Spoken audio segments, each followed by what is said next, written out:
M-I-Z-Z-A-H. It's the show about Mizzah Tee. It's the show about Mizzah Tee. Hey there, fools. It's your boy Mizzah Tee, and I'm back. Please excuse me for such a long hiatus, but the real world takes precedence over my gaming world. And unfortunate circumstances sometimes lead to me having to step away from this video game thing. But here I go, I'm back.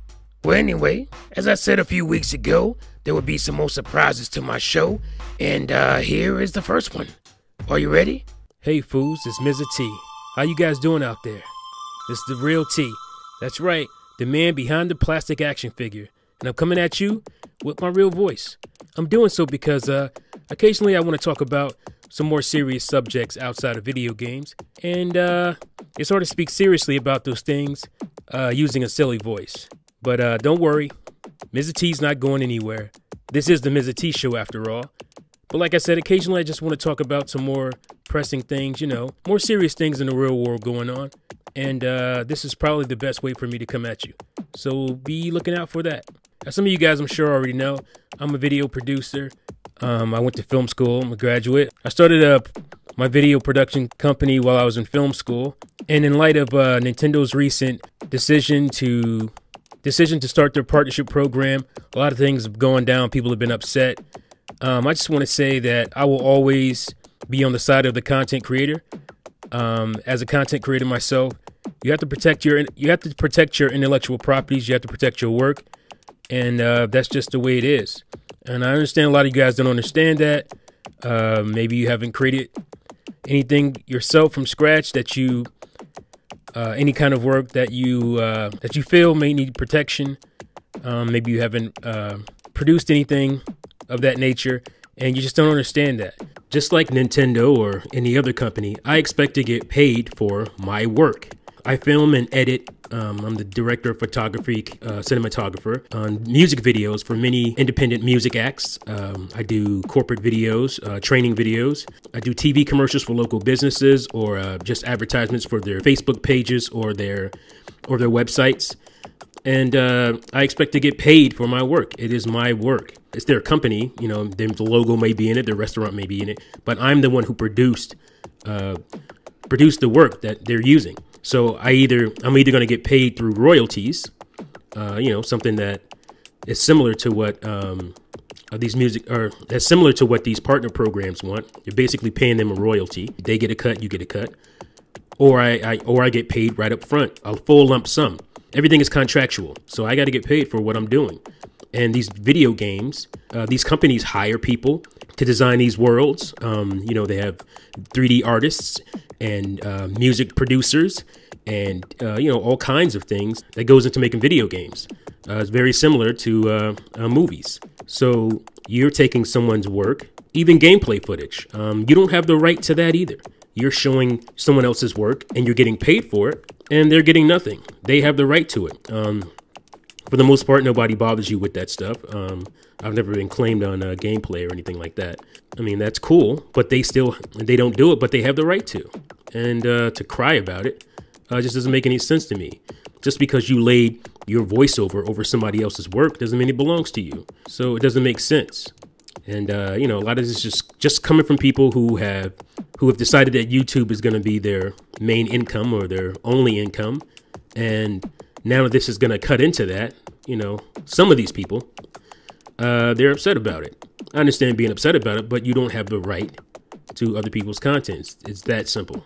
So whether it be Sony, Microsoft, Nintendo, Kmart, Walmart, I don't care. Like if it belongs to them, it belongs to them. They can decide what they want to do with it, whether you like it or not. That's business. That is the world. I know we live in this internet society, this push button society, and people have been throwing stuff up on YouTube forever. And it was okay when people weren't getting paid, but now you have all these advertisers stepping in, and these people making millions of dollars. Some of these people are millionaires, and they get to thumb their nose. The people who give them the content to make money on. No, it's not fair, and it's not ethical. It's unethical. So, you know, you're gonna have to deal with it. Plain and simple. You're gonna have to get creative. You're gonna actually have to do some work now. You know, there's some people who have questions about, you know, me using a Mr. T doll, saying I'm somehow hypocritical. I never thought I'd really have to address that. It's kind of hilarious to me. A little research on the old Google machine will quickly explain it all to you. Mizzah Tee is a parody character and is protected under parody law. And like I said before, I am a film school graduate, and one of the classes that we had was a dedicated class having to do with entertainment law and copyright law. So I'm very well versed in what I'm allowed to do and what I'm not allowed to do. And honestly, I don't do an impersonation even of Mr. T. I do what's called a parody, which is an exaggeration of a character. Mr. T is not a real person. He's a character, obviously born out of the real person, that is Lawrence Terrell. I think that's how you pronounce his name. And what I do is no different than what you will find on Comedy Central, from shows like South Park that have parodied many people, and even the movies that Matt Stone and Trey Parker have done, like Team America, where they have actual real people as dolls that they blow up and shoot up, and they don't get permission to do that stuff. They don't have to. I mean, they can, you know, as a courtesy thing if they want to, but as comedians, they don't have to do that. They're protected under parody law. You know, while I may parody Mr. T as Mizzah Tee, I don't take any ideas from him other than taking this action figure and waving it in front of a camera and putting a silly voice to it is not content that belongs to anyone. What makes it my content is the use of video editing software that I use, that I'm licensed to use. I have licenses for all my software because as a content creator, as a video producer, you have to do that in order to be able to make money off of the software. So that goes to you guys out there who may have, you know, pirated software or whatever. If you don't have a license for the software you use, you're making money illegally. This is just common knowledge for people in entertainment. And, you know, you can check that out yourself. It's cool that they even allow you to make money, even if you are giving them a cut, because you should. I mean, it's their product. When there are those out there that say, you know, blah, blah, blah, you're using Mr. T's content. No, I'm not. Again, I'm protected under parody law, and I don't use Mr. T's ideas. So when I hear that, I just kind of laugh. It's pretty silly. Anyway, you know, I just find it funny that a lot of guys who are complaining about this don't do Let's Plays. This doesn't affect them. They just see an opportunity to complain and get the clicks and views. You know, I guess that's fine. But, you know, be honest about it, you know. 99% of the people that I see making videos about it, it doesn't affect in one way or the other. And, you know, like I said, the gravy train is closed. You don't have the right. You're not entitled to make money off of other people's content. Some people may allow it. You know, I understand why indie companies do it because they need the free advertisement, because it's hard for a small company. They basically don't have any way to advertise, and it's hard for a small company to get their game out there. So I understand why they do it. A lot of people who say, you know, they want to it's free advertising for the games, they don't really care about that. All they really care about is the Google check. And I mean, let's just be honest about it. You know, and there's nothing wrong with making, you know, obviously there's nothing wrong with making money on Google or YouTube. But enough with the seriousness. Let's get back to Mizzah Tee for the last part of this video. All right, fools.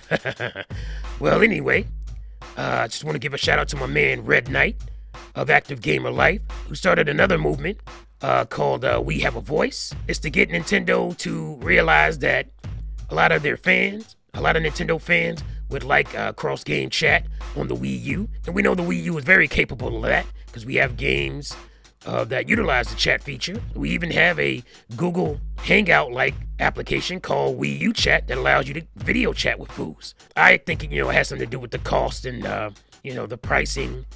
And obviously, we don't mind if Nintendo wants to charge for that feature. I actually had a video about that a little bit over a year ago, I think, where I talked about if I were Nintendo and my Mizzah Tee's Wii U onions. And both those videos talk about features that I think Nintendo should implement to satisfy the fan base, fully utilize the Wii U's capabilities. So shout out to Red Knight, like I said, of Active Gamer Life. I'm a huge fan of his. I've been following his channel since it the Eccentric Gamer Show, and he's a real dude. When Nintendo isn't satisfactory, he talks about that, and when they are satisfactory, he also gives them credit for. And that's the way you should be as a fan. So I'm supporting this, like I said, even though I'm not the biggest proponent of cross-game chat, stuff like that, as I said before. There's nothing wrong with options. Options don't hurt you. If you don't want to use them, then you don't have to use them, and they won't hurt you. I don't understand getting upset, with gamers who just want more options for the games that they love. It's not just complaining. It's wanting their games to be better, and I don't really understand why anybody would have a problem with that. Like I said, I'm supporting it. Here is my picture. So I'm going to be tweeting those out to Nintendo, joining the movement there, and showing support. And I hope you fools do the same. All right, fools, got some videos in the pipeline. I ain't going to tell you what they are. I'm just going to drop them. Hopefully I can get them out, real life permitting. All right, fools, that's it for this video, and I'll see you next time.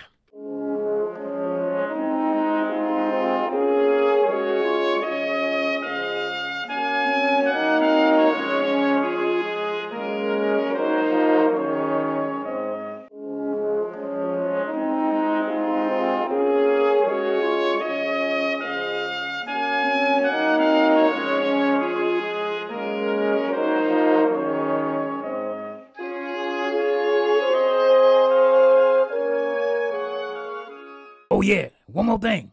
Play Nintendo, fools.